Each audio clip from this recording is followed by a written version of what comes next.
అధ్యక్షులు వహించినప్పుడు ఎలా జరుగుతుండేది కూడా మీ అందరూ కూడా తెలుసుకునే దాని గురించి నేను ప్రత్యేకంగా చెప్పాల్సిన అవసరం లేదు. 22 భాషలు దేశంలో ఉన్నాయి, అధికార భాషలు. ఆ 22 భాషల్లో ఏ భాష అయినా మాట్లాడొచ్చని నేను రాజ్యసభ చైర్మన్గా ఒక నిర్ణయం ప్రకటిస్తాను. అప్పటి నుంచి పార్లమెంట్లో మన సభ్యులు సోదరులందరూ నేను చెప్పిన తర్వాత లోక్సభ కూడా మొదలుపెట్టింది. వాళ్ళ భాషలో మాట్లాడడం మొదలుపెట్టేవాళ్ళు. అంతకుముందు బిడియపడేవాళ్ళు, సిగ్గుపడేవాళ్ళు. మాట్లాడకపోతే వాళ్ళు అనుకుంటారేమో, మాట్లాడితే పేరు రాకపోతే పేపర్లో, లేదు మాట్లాడితేమో రాకపోయా, భాష రాకపోయా, అందుకని ఇంగ్లీషు రాసుకొచ్చుకొని ఇంగ్లీషు చదివేవాళ్ళు కొంతమంది.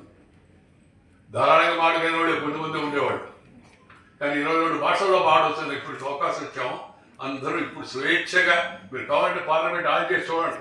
మన నాయకులు మాట్లాడే మాటలు తెలుగులో మాట్లాడతారు, తమిళ్లో మాట్లాడతారు, కన్నడలో మాట్లాడితే ఎలా అర్థమవుతుందంటే సైమల్టేనియస్ ట్రాన్స్లేషన్ ఉంటుంది. ఇప్పుడు టెక్నాలజీ చాలా బాగా పెరిగింది, పెద్ద కష్టమైంది కాదు. ఆ టెక్నాలజీ పెరిగింది కదా సార్, వాళ్ళు దాంట్లో మాడుతుంటే మనం దీంట్లో వినొచ్చు. ఎందుకు రాదా? దీంట్లో మాడుతుంటే దాంట్లో విను, నీకు అది అవసరం అనుకుంటుంది. అనుకుంటే పదకొండు వచ్చి నీకు అనిపిస్తే దాంట్లో విను. ఈ టెక్నాలజీ పెరుగుతున్నప్పుడు ఏమి పెరిగినా మనము ఎంత పెద్దవాళ్ళమైనా అమ్మని మర్చిపోతామా? అమ్మాయి కదా మనకు తొలి దైవం. అమ్మాయి నాన్న వర్ధమ్మ తుమ్ము పెట్టిన ఉద్దేశం కాదు. అమ్మ నాన్న ఇద్దరు తల్లిదండ్రులు, తల్లి తండ్రులు. ఈ దేశంలో గొప్పతనం అదే, తల్లి తండ్రి అంటాం. తండ్రి తల్లి అందరు ఎవరు? ఈ దేశం పేరు చూడండి, మదర్ ల్యాండ్, ఫాదర్ ల్యాండ్ అందరు ఎవరు? భారత మాత, మాతృభూమి. మనం పెద్దలు మనకు చూపించేటువంటి దారి. అందువల్ల ఆ దారిలో నడవడం కోసం మనందరం ప్రయత్నం చేయాలా.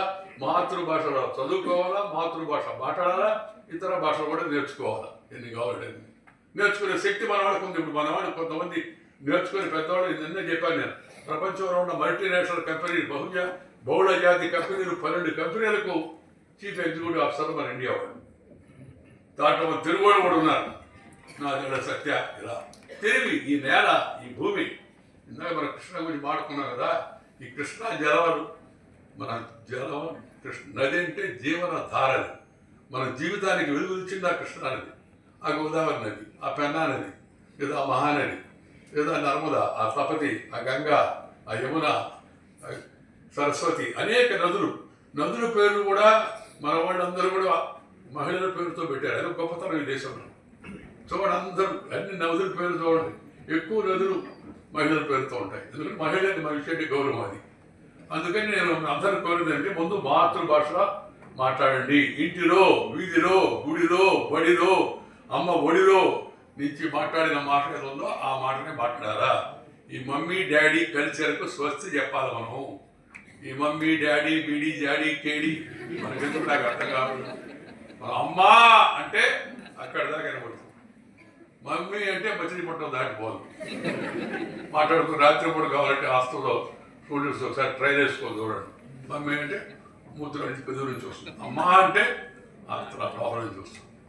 ఇది ఈ భాషలో ఉండే ఇక మాధుర్యం అది. ఎందుకంటే అది మన మాతృభాష కాబట్టి. అందుకని ఎప్పుడు చెప్తుంటారు, మాతృభాషను, మాతృమూర్తిని, మాతృదేశాన్ని మర్చిపోయిన వాడు మానవుడే కాదు. ఈ మూడు మీరు దయచేసి అందరూ గుర్తుపెట్టుకోవాలి.